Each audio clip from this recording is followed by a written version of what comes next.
ایک گاؤں میں دو دوست رہتے تھے، عادل اور سلیم۔ وہ بچپن سے ساتھ تھے اور ان کی دوستی مثالی تھی۔ لیکن جب وہ بڑے ہوئے تو ایک عجیب سی بات ان کے درمیان آنے لگی۔ دونوں کے دل میں ایک انا کا چھوٹا سا پودا اگ آیا تھا جو انہیں سلام کرنے میں پہل کرنے سے روکتا تھا۔ ہر بار جب وہ راستے میں ملتے تو دونوں ایک دوسرے کی طرف دیکھتے، لیکن کوئی بھی پہلے السلام علیکم نہیں کہتا تھا۔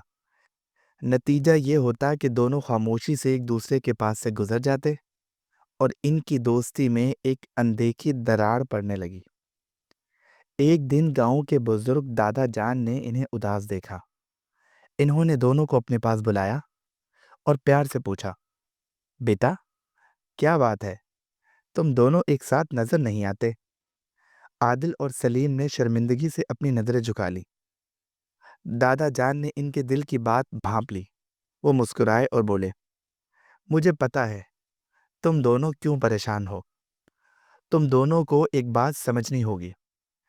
سلام صرف ایک رسمی جملہ نہیں ہے، یہ محبت، احترام اور عاجزی کا اظہار ہے۔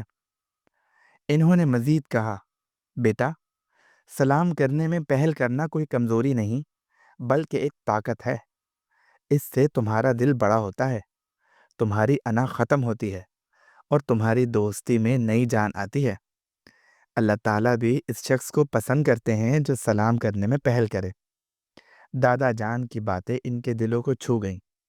انہیں احساس ہوا کہ وہ کتنی بڑی غلطی کر رہے ہیں۔ انہوں نے اس وقت عہد کیا کہ آئندہ سلام کرنے میں کبھی پیچھے نہیں ہٹیں گے۔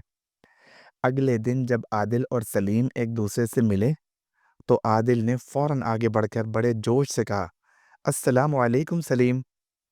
سلیم بھی بے اختیار مسکرایا اور جواب دیا، وعلیکم السلام عادل۔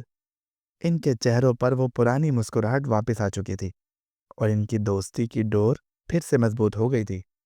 انہوں نے یہ جان لیا تھا کہ سلام کرنے میں پہل کرنا دلوں کو جوڑنے کا بہترین طریقہ ہے۔